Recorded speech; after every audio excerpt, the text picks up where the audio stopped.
Hey there, I'm Olivia. Today we'll be learning how to replace a background in Photoshop. Here we have a guy in a pretty spectacular setting, but the background is kind of bleh. It's not bad, but it could be better. Like, what if he was leaping against an amazing sunset instead? It's super easy to replace a background in Photoshop. Here's how we do it. First things first, click Open to open the photo with the foreground you want to keep, as well as the image that has the background you want to add. In the first image, choose Select, then Select and Mask. This tool occupies the entire workspace, replacing Photoshop's array of tools with just the ones for making selections, like the Quick Selection tool, the Refine Edge Brush tool, and the Brush tool. The View mode in the Properties panel presents several ways to view your work. We'll start with the onion skin view, which makes the image partially transparent. Then, using the Quick Selection tool, paint the area you want to keep. In this case, that's the rocks. From here, you'll want to zoom in to paint the jumping man, and change the size of the Quick Selection brush by pressing the left or right bracket keys and paint in the man's silhouette. Now, his splayed fingers can be a bit tricky, so switch to the Refine Edge Brush tool and paint over the fingers. This tool is great for small details like this and especially masking out people's hair. Now change the view mode to On Black and change the transparency to 100% to get a clear idea of which areas need attention. Then select the Brush tool to catch any details that the Quick Selection tool may have missed, such as this wedge underneath the rock bridge.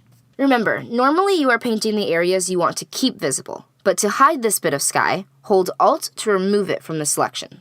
And don't worry if you accidentally paint an area you didn't intend to. Just choose Edit and Undo.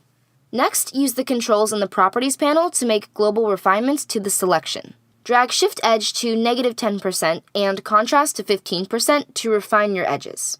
And keep an eye on those fingers to make sure you don't overdo it. Lastly, in Output Settings, choose Layer Mask from the Output menu and click OK when you're done to leave Select and Mask. Side note, if you're just looking to remove the background and make it transparent, you can choose File, Save As, and save the file as a PNG or a TIFF with transparency enabled. Now, back to replacing our background. Go to the image you want to use as the background by clicking its tab and choosing Select All and Edit Copy to copy the entire image. Now go back to the first image and choose Edit Paste. As you can see, the background image appears as a new layer. To resize the new image to fit the composition, choose Edit, Free Transform, and drag from a corner of the selection to resize the image. You can also drag anywhere within the image to reposition it, then press Enter to accept the change. Next, you'll want to go into the Layers panel and drag the new layer below the foreground image layer.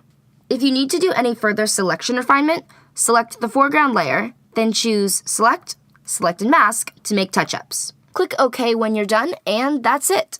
So, there you have it. You have successfully replaced a background in Photoshop. Thanks for watching, and until next time, keep on creating!